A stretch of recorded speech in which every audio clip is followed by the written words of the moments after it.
Hi hello నమస్తే. నేను మీ శ్రీదేవి నివాస్. అందరూ ఎలా ఉన్నారండి? బాగున్నారా? నేనైతే చాలా బాగున్నానండి. ఈరోజు మీ ముందుకి గోంగూర పులిహారతో వచ్చేసాను అనమాట. గోంగూర పులిహార ఏంటా అనుకుంటున్నారా? గోంగూర పులిహార ఒక్కసారి చేసి చూడండి. చాలా అంటే చాలా బాగుంటుంది.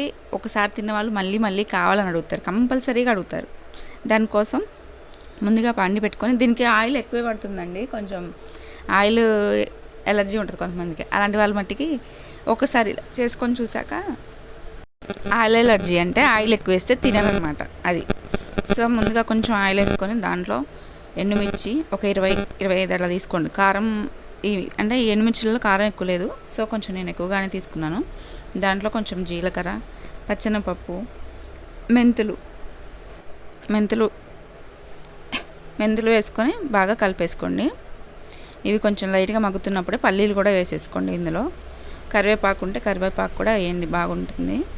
సో నా దగ్గర కరివేపాకు లేదు, గోంగూర పులిహోర కదా కరివేపాకు ఎందుకు అనుకున్నాను. కాకపోతే ఇందులో ఆయిల్లో వేగితే చాలా టేస్ట్ ఉంటుంది అనమాట. ఆరోమా అంతా దానికి పట్టేసి టేస్ట్ బాగుంటుంది. సో కరివేపాకు ఉంటే కరివేపాకు కూడా వేసేసుకోండి. ఇవన్నీ కొంచెం మగ్గిన తర్వాత వాటిని మొత్తం మంచిగా వేయించుకోండి. వేయించుకున్న తర్వాత వీటన్నిటిని కొంచెం సేపు పక్కకు పెట్టేసి చల్లారబెట్టండి. వాటిని మిక్సీ జార్లో వేసుకొని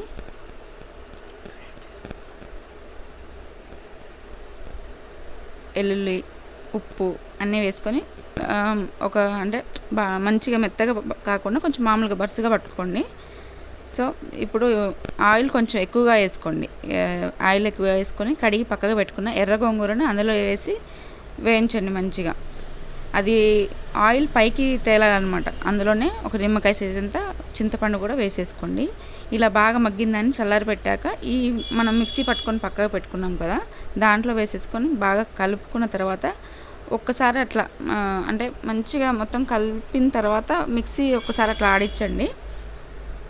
ఇలా బాగా కలుపుకున్న తర్వాత ఒకసారి మిక్సీ అట్లా పట్టేసేసి మళ్ళీ అదే ప్యాన్లో వేసుకొని కొంచెం ఒక 2 నిమిషాలు అలా మొత్తం కలిపేసేయండి. బాగా ఉప్పు అదంతా కలవాలి కాబట్టి ఒకసారి మంచిగా కలిపేసేసుకోండి. ఆ కారం అంతా గోంగూరకు పట్టాలి.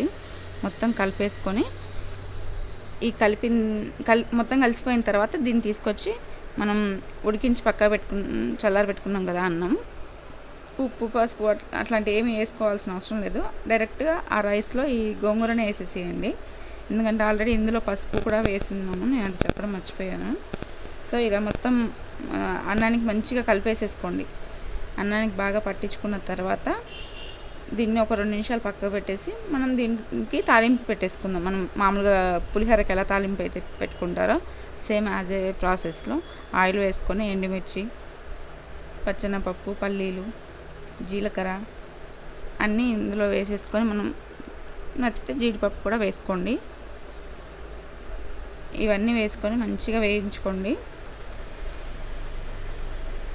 చిన్నపిల్లలు గోంగూర అంటే ఇష్టపడరు కదండి. ఇలా చేసి పెడితే వాళ్ళకి గోంగూర పులిహోర అని తెలియదు. పులిహోరని ఇష్టంగా తింటారు కాబట్టి మంచి ఐరన్ కూడా వస్తుంది పిల్లలకి. సో ఇలా చేసి పెట్టండి ఒకసారి. మిక్సీ పడతాం కాబట్టి అది బయట కనిపించదు అనమాట, పిల్లలకి మంచిగా తినేస్తారు.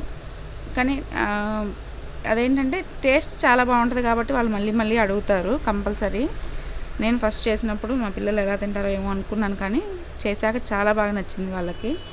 వారానికి కంపల్సరీ 2 టైమ్స్ అయినా చేయమని చెప్తారు. ఎర్ర గోంగూర కొంచెం పులుపు ఎక్కువ ఉంటుంది కాబట్టి ఎర్ర గోంగూర తీసుకొని చేసుకోండి, బాగుంటుంది.